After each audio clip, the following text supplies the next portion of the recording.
যেন জীবন্ত এক প্রজাপতি আকাশে কিছুক্ষণ পরে উড়ে বেড়াবে। এই যাবৎকালে আমি আশা করি এটা আপনাদের কাছে একদম সর্বপ্রথম একটা বাটারফ্লাই তৈরি হতে যাচ্ছে চকলেট দিয়ে। একটা কাগজের মধ্যে প্রজাপতি ড্র করে সেটার উপরে বেকিং পেপার বসিয়ে এভাবে চকলেট গানাশ দিয়ে খুব সুন্দরভাবে প্রজাপতিকে ড্র করতে হবে। ডানার অংশগুলো একটু মোটা করে দিতে হবে আর মাঝখানে অবশ্যই খালি রাখতে হবে।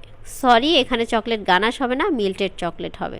গানাশ ব্যবহার করে কখনো টপার তৈরি করা যায় না। এরপর মাঝখানে অরেঞ্জ কালারের ডানা তৈরি করতে হবে। হোয়াইট চকলেটের সাথে অরেঞ্জ কালার মিক্স করলে সুন্দর কালারটা হয়ে যাবে। খালি অংশগুলো অরেঞ্জ কালার দিয়ে এভাবে একটা টুথপিকের সাহায্যে ডানাগুলো খুব সুন্দরভাবে কালো অংশ থেকে মাঝের অংশে এভাবে দাগ টেনে দিতে হবে। প্রত্যেকটা ডানার মধ্যে ছোট ছোট করে চকলেট দিয়ে দিতে হবে। হোয়াইট চকলেট দেওয়ার ট্রাই করবেন। মাঝে মাঝে দেখবেন আকাশে এভাবে গাছে ঢালপালায় কখনো বাসা বাড়িতে এরকম উড়ন্ত প্রজাপতি চলে আসে, যেগুলো দেখতে ঠিক এরকমই। তবে আমার কাছে এটা ভীষণ ভালো লেগেছে। এটা একটা কালেক্টেড ভিডিও ছিল। আপনাদের কেমন লেগেছে জানাবেন। ভালো লাগলে শেয়ার করে